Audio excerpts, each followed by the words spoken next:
Conversations with unique minds on the threats, the complexity, and the geopolitics shaping our world. This is the Entropy Podcast with Francis Gorman.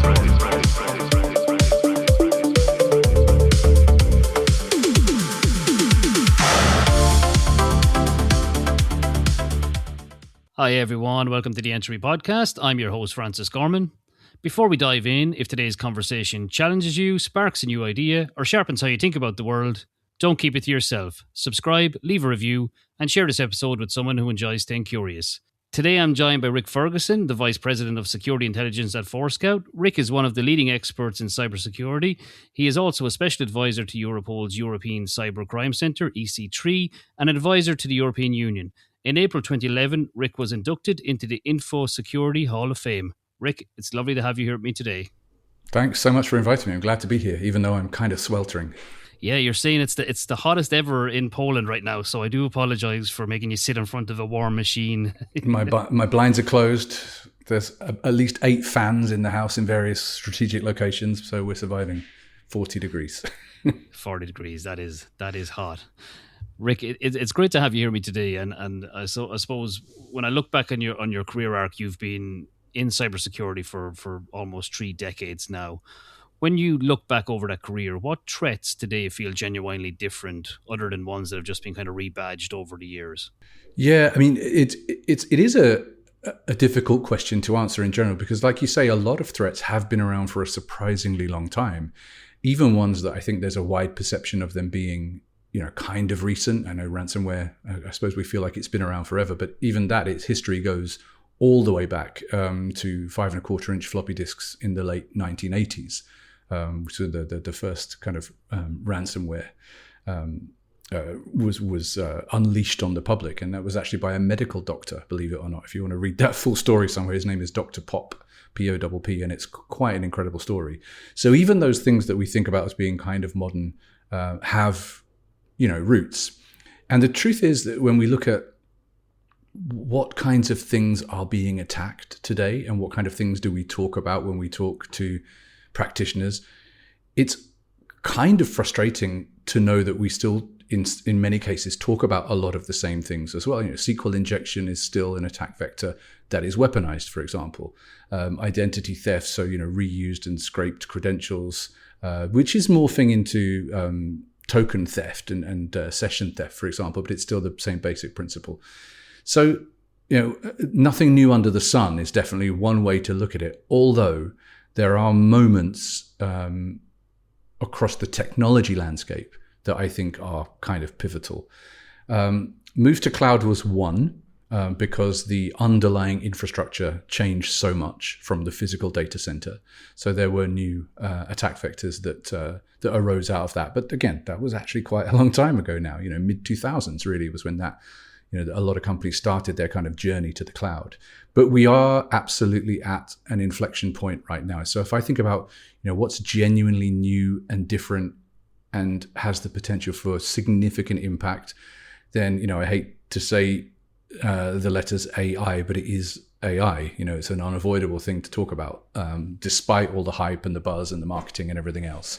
The reason why I think it is so important and so game-changing is really twofold. One, of course, is the speed, which is absolutely the one that everybody talks about. So we're now talking about attacks at machine speed, where we're still currently talking about defense at human speed. That's obviously not sustainable. But where I think possibly the greater challenge will be in terms of addressing it is in the fact that throughout the history of cybersecurity, we have operated within the same paradigm as our attackers. So attacks were human-driven processes with human-driven thought patterns and motivations and tools and tempo. As attacks become more automated, and there is already evidence of this, and we can talk about that if you want to, as they become more automated, then attackers are changing into non-human. And what that means is that all of our frameworks, all of our best practices, all of our lessons learned may no longer apply in that paradigm, because an AI attack does not have to be reasoned in the same way that a human attack is. They may try various different combinations of techniques or tools or chaining vulnerabilities together that a human may never even have thought of, let alone attempted. So we are going to have a significant amount of learning to do from the defender perspective as to how to face up to that kind of challenge. That's super interesting. And I suppose when we talk about these things out loud, it becomes apparent that logic doesn't have to be human logic when the machine already has a complex set of ideas and how it may go against a perimeter attack, an application, whatever it gets a foothold on. So can we delve into the automated attack scenario for a minute? Can you bring some of that to life for the listeners? Yeah, I mean, certainly. So we saw, for example, a few months ago now, Anthropic detailing, that's the people who make Claude, detailing how their infrastructure had been misused, abused, whatever, leveraged, all kinds of words you can use, for an attack that was human-driven, but 80 to 90% automated through AI, and they attributed that to a nation state. So that's not a fully autonomous cyber weapon. That's still... there's still a human gate at the top, and there's still a human kind of directing the agentic processes underneath. But it's the most significant step towards fully autonomous cyber weapons that we've seen. And that was laid at the door of the Chinese state, as far as I remember. And then there was another one recently where Google Threat Group, GTG researchers, detailed a vulnerability and associated proof of concept that they believe had been created, weaponized, and used in an AI-driven attack as well. So we are right on the cusp of that moving into the mainstream. And the reason I think that's important is that tells us that the time is now to begin looking at what does our defense architecture look like, and what do we need to do to change that to live in this world of autonomous cyber weaponry, which is where we're headed. When we talk about this and what we're starting to see at these different kind of inflection points happening externally, I'm thinking about Glasswing, the Anthropic program that led a number of companies into it, where apparently or reportedly it found quite a number of vulnerabilities in certain infra types. Now, if you read into some of the detail, some of it were test environments, some of them were products, but there was examples of an Apple chip finding a flaw, etc. And some of this might be hypothesis and great marketing, some of it may be a reality. Do you think if we are going to start seeing a wave of patches push out over the next couple of months that can be reverse engineered to look for exploits that may have been found within that program, or do you reckon a lot of it was marketing hype? There's a bit of both, I think. Certainly, if you look at Anthropic and you take the entirety of all the things that Anthropic have been saying in public together and consider, weigh them up against each other and consider them, there's definitely been some good marketing there because, there's an IPO in play. So what you can do to make your platform look as capable and as attractive as possible is going to drive up what you're going to make out of your IPO. So they had their moment with the US Department of Defense, where they were refusing to allow their tools to be used for certain purposes. They had the story that I referenced about, an 80 to 90% automated attack through their platform. They had their moment with Mythos Preview model, which is what Project Glasswing is gating access to. And it generated a lot of coverage and a lot of headlines. But we know from our own research that AI models are extremely capable and extremely rapid at now, and it wasn't always the case, at vulnerability discovery and associated exploit creation. We've released 2 of our own research reports over the last 14 months. One was like a year ago, and then we did a follow-up a year later. It was totally unrelated to the Claude stuff, by the way, because we started a year ago, but the timing was fortuitous, let's say, in terms of that research. And we found that a year ago, most of the models that we tested, and you'll forgive me, I can't remember the exact percentages, but if you go to forescout.com/research, you'll find it all there.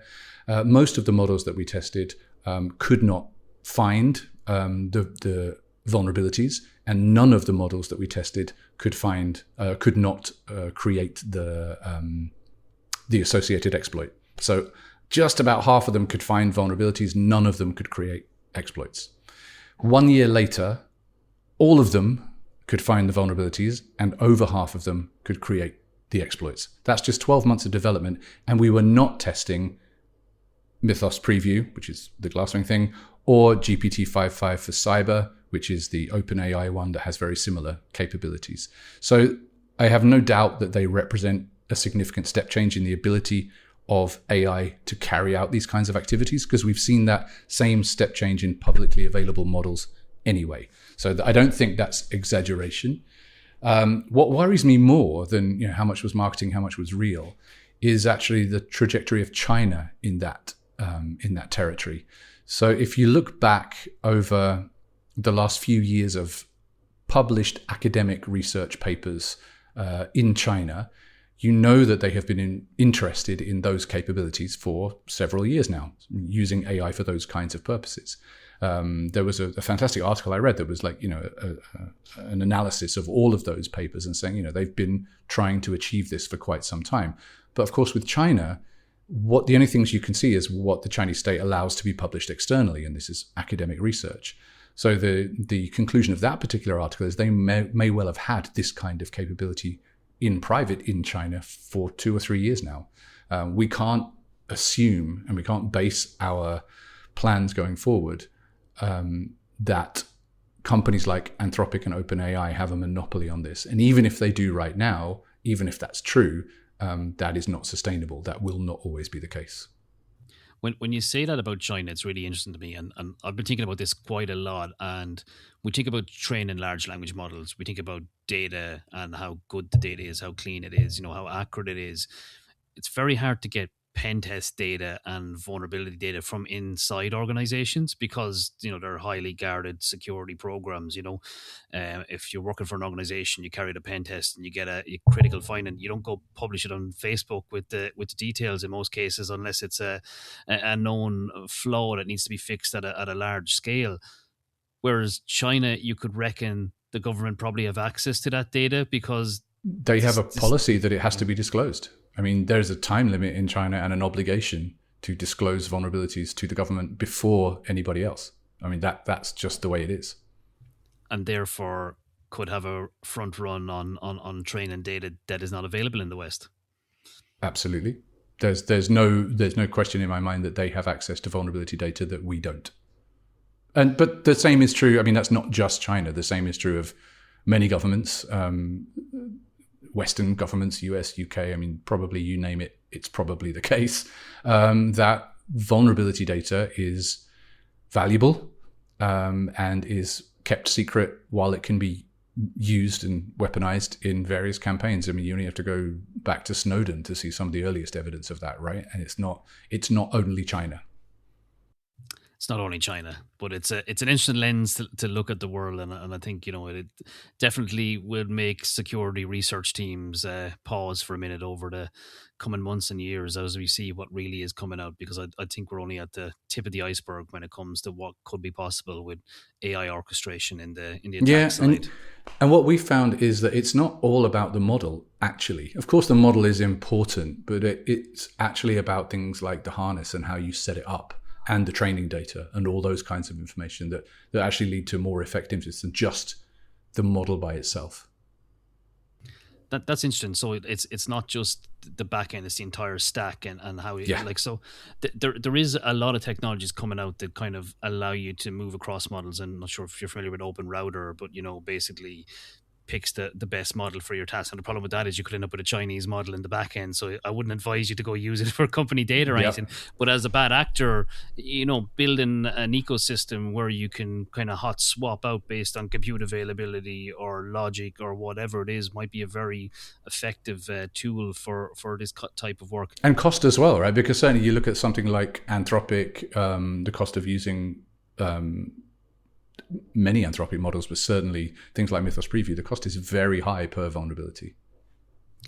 I think that's where I have rage at the moment. You get so far with something and it tells you you're out of tokens. You want to throw the laptop out the window. Come back next week. What? Seriously? Yeah. Yeah, no, that's definitely. I think I'm going to need therapy at the end of this year for all the times that's happened to me. Token maxing. I'm not sure if there's a therapist that can handle that sort of trauma. Rik, the one thing that I'm always interested in talking to security professionals about is we talk a lot about AI in the attack sense, but in the detection piece, I have mixed feelings somehow around how that works, and it's on a couple of levels, and I'll spell them out, and you can disprove me, or you can come with a counter argument, or we can work through it. But when you look at detection, building AI into your SOC, things like model drift and model poisoning worry me for someone who has a foothold on the estate. But I also get worried that a lot of SOC teams are made up of different levels of analysts. You've got your kind of junior into your mid-level, then into your incident response teams. And if they become overly reliant on being told that this pattern is malicious or can be ignored, etc., does the muscle memory, does the battle readiness deteriorate in terms of the human capability? And are we comfortable yet to fully rely on AI in the detect space? It's just a hypothesis. I'm going to throw it out there and see what your viewpoint is, because I'm interested to hear it. Yeah, I think the answer is no. In terms of are we comfortable relying on it? I don't think that's unusual. There's, if I think back to when IDS became IPS, right? When intrusion detection systems became intrusion prevention systems, I was actually working exactly in that field at the time.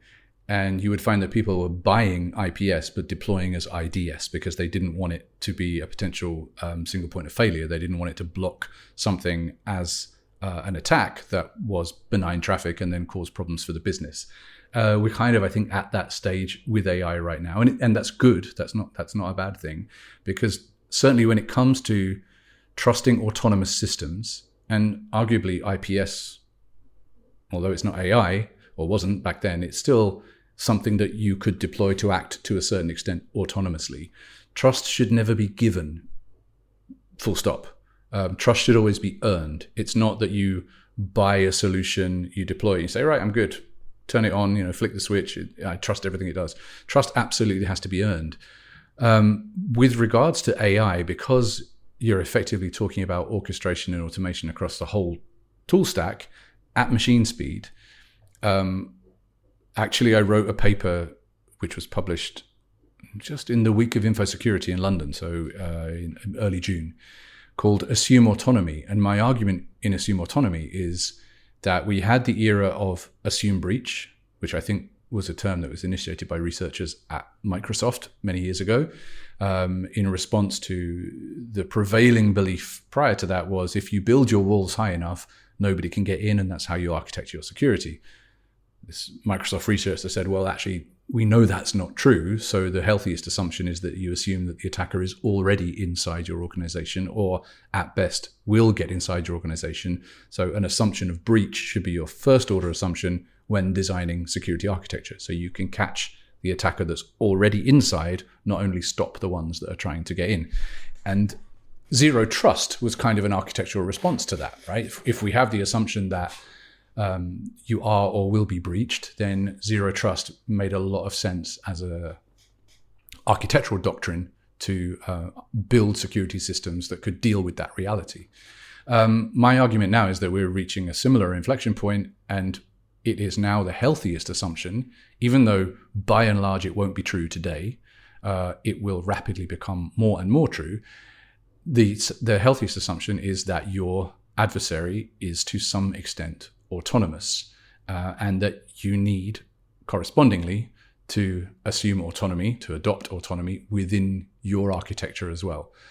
So it's not just as simple as, hey, I made that statement because that's easy, right? Then I try to write about what does that mean architecturally, and directly in response to the initial question you posed, which is, are we at a stage where we can trust this stuff right now? And I said, no, not really. I laid out what I call the 4 conditions for trusted autonomy, because that's kind of the state that you want to reach, right? You want this autonomous system to be trusted.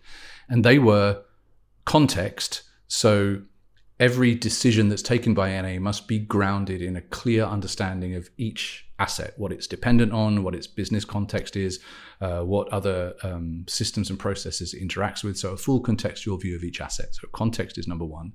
Constraint is number 2, in that any autonomous actions taken by your defensive stack must be in a tightly constrained boundaries. There was a story that hit the news recently of a company whose entire digital ecosystem was wiped out by a benign internal AI in 9 seconds because it went outside of its constraint, outside of its guardrails. So constraint is super important. And then the other two, which were, I think, initially less obvious, but as I was trying to iterate on it, reversibility. If you have a highly autonomous system that has reached a certain level of trust and you're allowing it to carry out interventions, those interventions need to be immediately reversible. So if something happens and you realize that just shut down this business process or shut down that production line or cut off this service or turned off that life support machine, whatever it might be, you need to click a button that says undo and you're back where you were, right? Reversibility is absolutely key. And then finally, something that's really lacking in AI in general is transparency. And that addresses what you were talking about with someone working in a SOC, for example. You may get a recommendation from an AI. We're already at that stage for sure. But do you understand the reasoning behind the recommendation? Do you understand the data that recommendation relies on? Can you check the validity, the applicability of that data to the situation at hand? So teams don't need to understand that a system is doing something. They need to understand why it is doing something. So if you meet those 4 conditions, so context, constraint, reversibility, transparency, then you end up with consistency. You end up with something that you can trust. That state of trusted autonomy. Any one of those by itself, by the way, is not enough. Every single one of those 4 must be present for trust to be built in an autonomous system. Is there a product out there right now that fulfills that? I don't think so. Not at all. Are there organizations that are engineering towards it? I hope so. I know that we are, but honestly, I literally only published it at the beginning of June. So probably not, other than us. I don't know. But I think that's definitely the way to go. And the other important thing is that I don't feel that AI can ever be trusted all the way to be fully independent without human intervention authorization. So I created this thing called the ladder of delegated authority, which has 6 levels, but level 6 is human in the loop. So you can build up trust to a certain point, but if you then have a system which is going to have an impact on cyber physical systems, it's going to have an impact on something that could affect human life, like systems in a hospital, for example, or that could expose highly sensitive data, you will always require human authorization. Not least from a legal perspective, because systems that don't have any legal responsibility at all. So not least from that perspective, but from others. So the 5 levels of delegated autonomy. Level 1 was just observe. I can look at stuff and I can make observations on the data. Level 2 was enrich. I'm looking at the data and contextually I can use what I find to enrich stuff and present it to you. Level 3, I can recommend actions that should be taken. Level 4, you will allow me to execute reversible, low-risk actions. And then the top level below human in the loop is execute bounded containment. So if something is detected as occurring within your organization at machine speed, driven by an AI, your AI can respond, but within a bounded framework to contain the threat. Level 6, human in the loop every time. How do we keep the human in the loop aware? This is a question I struggle with, and I've read many reports, where people have said that they've deployed AI and the metrics have gone like this, the downtime, but when they've actually analyzed it, it's the human has just got less thorough at the job and started to assume correctness or the outcome was valid. So when we build tools that take away our need to think things through systematically, like you would for certain processes that are deployed in large organizations today, how do we keep human in the loop aware? How do we keep that aware human in the loop? Yeah, and there are a lot of questions about attack surface. That's definitely part of the constraint here, in that human is part of the attack surface, but also equally the data that underlies the AI that's being presented to the human is part of the attack surface. There are many ways to subvert that human in the loop, and it's been documented through psychological research for a long time now that actually just having human sign off on something in some ways can end up worse than not having a human in the loop at all. For me, the best example of that, I don't know how many of you will remember an episode of The Simpsons where Homer Simpson was at work and he had that the nodding bird. And it was pressing. I think it was the same episode where it's like press any key, and he's like, "Where's the any key?" And he ended up like all he was doing for his job was pressing this one key, and he worked out that he could have the nodding bird do it for him. And then the nuclear plant ended up having a meltdown because the bird was just saying yes to everything. So it was the perfect illustration decades back of exactly where you end up with a disengaged human in the loop.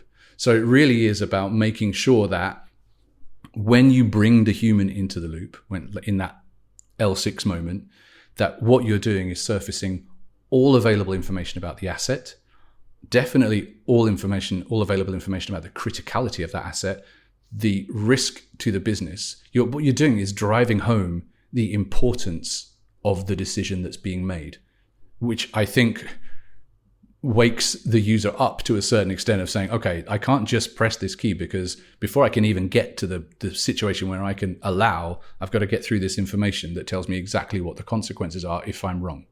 So it's really about presentation. It's about making sure that the data that you give to the operator gives them all the information that they need to be able to make a fully informed decision that they can have confidence in. But you're also continually reinforcing the importance of the decision that's being made. No, super insightful, Rik. And I had to ask you the question because it was bothering me, So I was trying to. There was a fantastic quote in some psychological research that I was actually trying to find while I was talking to you, but it's not in front of me right now. If I find it, I'll tell you. That'd be great. And you must send me the link of that published work as well, so I can have a the assume autonomy thing for sure. Yeah, absolutely. Yeah, we'll stick it in the description for the listeners as well if you want, because I think it'll be. I think people are going to hear that and want to read a bit more on it. It sounds like a good framework or way of applying a certain. I tried to make it, applicable. Here goes. This is what I wrote when it comes to delegated defensive authority. Removing the human is not the only mistake. Putting the human in the wrong place can be just as dangerous.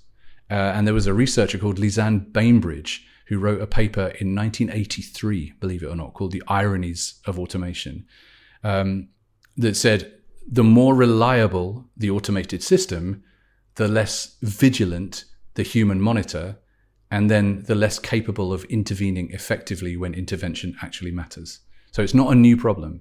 It's just a new frame for that problem. See, that was far more elegant than what I said. So thank you. But there's a link to that 1983 paper inside the Assume Autonomy excellent document as well. So it's all there. Yeah. Fire that on to me and we'll get it stuck into the description. That'd be super.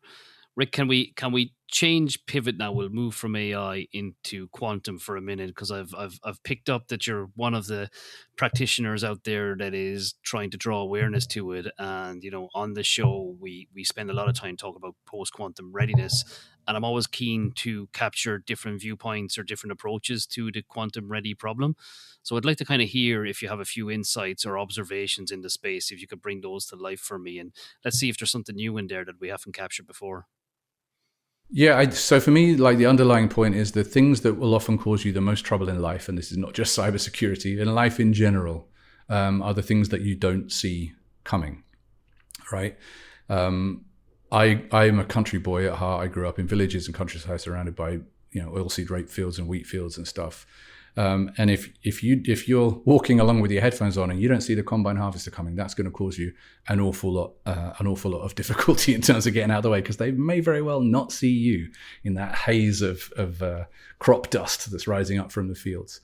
And for me, combine harvester was a great point to start with, because one of the big threats that we talk about that has relevance today when it comes to post-quantum cryptography are harvest now, decrypt later attacks. We know that adversaries and allies are harvesting data that they currently cannot decrypt based on the assumption that they will be able to decrypt it in the future when Q-Day, when a cryptographically relevant quantum computer surfaces, and asymmetric encryption with non-quantum safe algorithms can effectively be broken, reducing the time to break it from I think 250-ish years to about 4 hours. So it's a significant leap in capability. We know that data is already being collected now. And the NSA said back in 2021, adversaries may be collecting encrypted data now, waiting for the day when quantum computers can decrypt it. So that was all the way back in 2021, was one of the first warnings.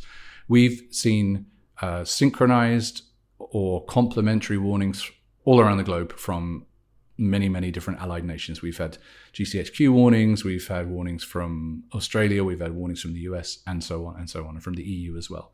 We know from Snowden files that our own agencies have done things like this. There was the Muscular program at NSA, which was collecting large quantities of encrypted data.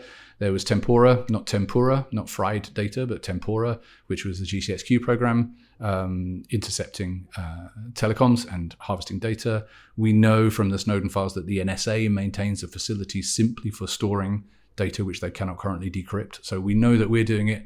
We can rely on the fact that others are doing it as well. We know that the infrastructure for that level of collection already exists. We've seen it being used for, what are we now, 2026? We've seen it being used for at least 16 years, possibly more. We had China Telecom using BGP attacks back in 2010. We had European mobile phone traffic being rerouted through Chinese infrastructure back in 2019. In 2019, 2020, there was a whole load of global internet traffic that was rerouted through Russian infrastructure, again, using BGP. So it's actually, using BGP to do this kind of thing is a relatively simple proposition. And we know that it can be done and that it is being done. If you're using BGP, you're diverting all data. It's not an attack that's looking for specific data. So they will have hoovered up a large amount of encrypted data during those kinds of attacks and could easily do so again. And then more recently, we see attacks, for example, like Salt Typhoon, that's the Microsoft name for the Chinese state threat actor, compromised 9 different US telecoms carriers and a bunch of European ones as well.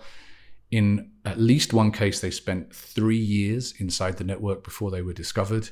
And actually, Senator Mark Warner, I think it was, described it as the worst telecoms hack in US history.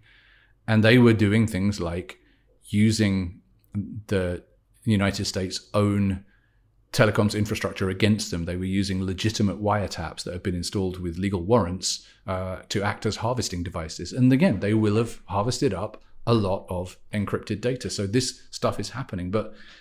So what do we have to worry about from a practitioner perspective? Well, it's not all the things, which is great. That's good news. But it is the right things. High risk for harvest now, decrypt later attacks is basically data that has a long shelf life. We're not talking about session tokens, short-lived credentials. We're not talking about transient web traffic, HTTPS logins to websites and so on, unless you've got static credentials and standing trust. But if you have that, that's actually not a quantum problem. That's a process problem you should be fixing anyway. But it's things like healthcare records, R&D pipelines, if you're in the pharmaceutical industry, drug candidates that never made it to patent, for example, M&A, legal communications, mergers and acquisitions, strategy documents, defense intelligence, sovereign debt positions. All of that kind of data has super long shelf life. And what for me is the most important thing to bear in mind right now when you talk about quantum is that the decisions that are being made today will have an impact when Q-Day arrives, which will be sometime between 2029 was Google's most recent year, I think. The NIST timeline puts it at 2035, so sometime from A to B. We expect to see Q-Day arriving. So procurement decisions, for example, that are being made right now in meeting rooms where there's probably not a single cybersecurity person present and where there is probably no directive in procurement procedures to say that this router equipment that you're buying today must be quantum safe. Those things will still be deployed when Q-Day arrives, and the vulnerability will have been purchased last week. So it's about making sure that the awareness reaches whole of company, And it's almost certainly will have to come from top down. So that's board level involvement, C-suite involvement to clarify the problem, but then to create policies that address it on a structural basis. So things like procurement policies. Because honestly, if you're not starting right now, and I mean right now, then you're already too late. That was a great summary, Rik. I think probably one of the better ones I've had in total, because you brought that cultural country vibe to it with the harvester, which was a great visual to think about. You walk along the field as you get sucked up. For my presentation I gave about this in Forescout, my opening slide is I wanted to have a picture of a stealth combine harvester. You have no idea how long it takes an AI, ironically, to create an image of a stealth combine harvester, because I don't think there's anything in its learning corpus to help it understand what the hell I meant when I said I want a picture of a stealth combine harvester. We got it in the end. It was also quite eerie. As you were telling me that story, a tractor just drove by my window in the field next door. They're coming to get you. And it had a mower on the back of it. So not a harvester, but it, is cutting down something at the same time. We have the luxury. My point, I guess, is we have the luxury of knowing this is coming. One of the parallels that's always drawn when you talk about Q-Day and post-quantum cryptography, people often talk about Y2K. Right? So, a lot of fuss, and many of us are old enough to remember it, and people going around the offices and putting green stickers on things that were Y2K compliant and red stickers on things that weren't. And because a lot of work was done. That's why nothing happened. It wasn't nothing happened because it was an unproblem. It was a huge problem. But we had the luxury of time to prepare. We took that time, we prepared, and no airplanes fell out of the sky. People don't appear to be taking the time that's given to them as regards quantum right now, and that's a problem. And I think the reason for that is AI has the boardroom. Yeah, I think that's definitely a part of it. But then AI is going to be supercharging, or quantum is going to be supercharging AI as well. So I mean, it's not just the harvest now, decrypt later, but I think that's the one that we can do something about right now. The effects that quantum might have or will have on the back end of AI will be equally remarkable. But obviously that's also a question about availability, which is a separate argument.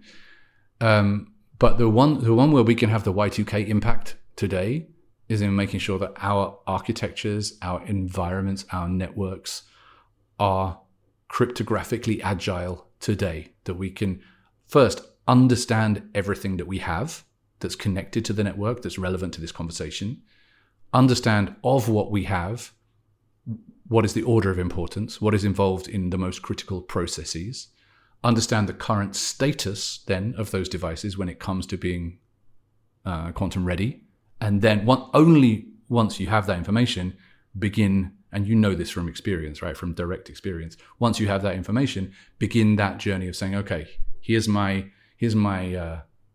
plan of action. Here's my, hit this one first, this one second. These are what I need to replace. But all of that is simplified by doing the backroom stuff as well, of saying whatever you buy from now on, in your procurement process, also needs to be quantum safe, whatever it is. Or it's going to cost you a lot more money when you realize it falls over with concurrent connections due to a larger bit size in the future, which is one I keep saying out loud to people. And the procurement piece is key, followed by legal. So get your procurement teams to get those questions built into the RFP process, and have your legal team making amendments to the contracts that your third parties and your downstream suppliers feel they have an obligation to get those roadmaps in place as well, because it's not just the hardware you're buying, it's where you're consuming service off, it's where you're sending your data to if it's out to cloud environments, etc. So there's this whole loop, and as you said, it's not just the cybersecurity teams, and I think I gave a talk on this last week, said it's not just the CISO problem, it's an everyone problem that needs to kind of come down from the top. But no, that was great insight, Rik. Yeah, that's why the Y2K thing is so germane to the conversation, because it was an everyone, everything, everywhere problem. But like I said, we as an industry, not just cybersecurity, technology in general, we took the time that was given to us to make sure that it wasn't a problem. And I really don't get that feeling around quantum. Which should worry us all, really. Rik, can I ask you before we finish up, is there anything I've left on the table here? Is there any question that I should have asked you that's kind of bugging you at the moment in terms of where we're headed, or what the next problem is, or even behaviors you're seeing in companies and in the wider world that we should be calling out from a security perspective to ensure that we're safer as we move forward? Yeah, I mean, the one thing that people will always come back to is individual accountability and individual behavior. That remains true in that we in the cybersecurity industry are very good at talking to each other. I think we do that really well. We have a lot of forums and a lot of conversations like this one, and you have your audience out there who are listening to this and taking and learning stuff from it. Where we are not so good in our industry is at talking beyond that circle. We're in this amazing position in cybersecurity of being in the only career in IT that other people are interested in. It's the only one where a taxi driver won't go, oh yeah. Like if you're at a party and someone says, what do you do for a living? And you say, I work in IT, they'll go and find someone else to talk to.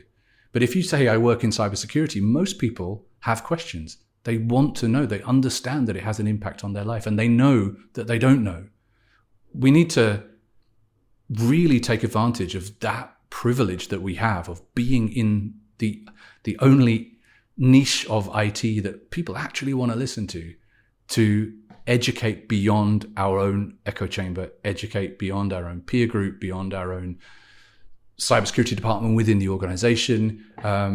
There are so many important conversations you can have about cybersecurity without talking about cybersecurity to level up everybody else that I think we're really missing a trick in not doing that. And I love the fact you just asked me that question, because I just made that answer up as I went along. But I think it's startlingly true that we are so good at having conversations, but only with each other.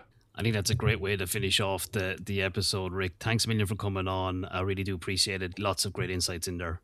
Brilliant. Thank you. Thank you.